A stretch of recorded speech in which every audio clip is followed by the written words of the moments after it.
વડોદરા શહેરમાં પાલિકા તંત્રના પ્રતાપે લોકોને પ્રાથમિક સુવિધાઓ પણ મળતી નથી અને મુશ્કેલીઓ વધતી હોય તેવા આક્ષેપો અવારનવાર પ્રજા દ્વારા કરાતા હોય છે। રોડ રસ્તા શુદ્ધ પાણીના ઠેકાણા નથી તેવામાં ચોમાસા પૂર્વે પણ પાલિકા તંત્ર દ્વારા પ્રી મોન્સૂન કામગીરી યોગ્ય રીતે ન કરી હોવાના કારણે વરસાદ દરમિયાન નીચાણવાળા વિસ્તારોમાં પાણીનો નિકાલ થતો નથી અને પ્રજાની પરેશાની વધતી હોય છે તેવા લોકો દ્વારા આક્ષેપો કરાયા છે।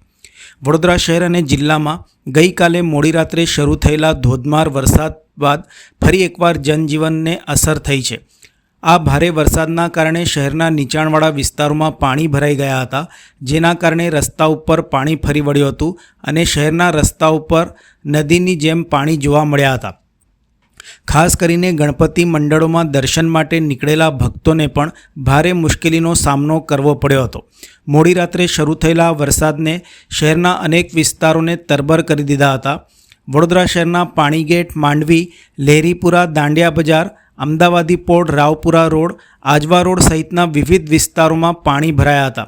આ વિસ્તારોમાં રસ્તાઓ ડૂબી ગયા હોવાથી વાહન વ્યવહારને પણ મુશ્કેલી પડી હતી તેમજ રાહદારીઓને પણ આવવા જવામાં ભારે મુશ્કેલીનો સામનો કરવો પડ્યો હતો। અલકાપુરી ગરનાળામાં પણ પાણી ભરાયા હતા। ગણપતિ ઉત્સવના આ સમયમાં ભક્તો મોટી સંખ્યામાં ગણપતિજીના દર્શન કરવા માટે નીકળ્યા હતા, પરંતુ અચાનક શરૂ થયેલ વરસાદમાં લોકો અટવાઈ ગયા હતા। ભારે વરસાદની સાથે અનેક વિસ્તારોમાં વીજ પુરવઠો પણ ખોરવાઈ ગયો હોવાનું જાણવા મળ્યું છે।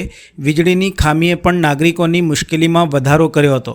અંધારા અને પાણી ભરાયેલા રસ્તાઓના કારણે લોકોને અવરજવરમાં ભારે મુશ્કેલીનો સામનો કરવો પડ્યો હતો। ચોમાસા દરમિયાન શહેરના નીચાણવાળા વિસ્તારોમાં પાણી ભરાવાની સમસ્યા દર વર્ષે સામે આવે છે, પણ પાલિકા તંત્ર દ્વારા આ સંદર્ભે યોગ્ય આયોજન કરાતું નથી। નાગરિકોએ આક્ષેપો સાથે જણાવ્યું હતું કે ડ્રેનેજ સિસ્ટમની યોગ્ય વ્યવસ્થા ન હોવાના કારણે આવી સ્થિતિ અવારનવાર ઊભી થતી હોય છે।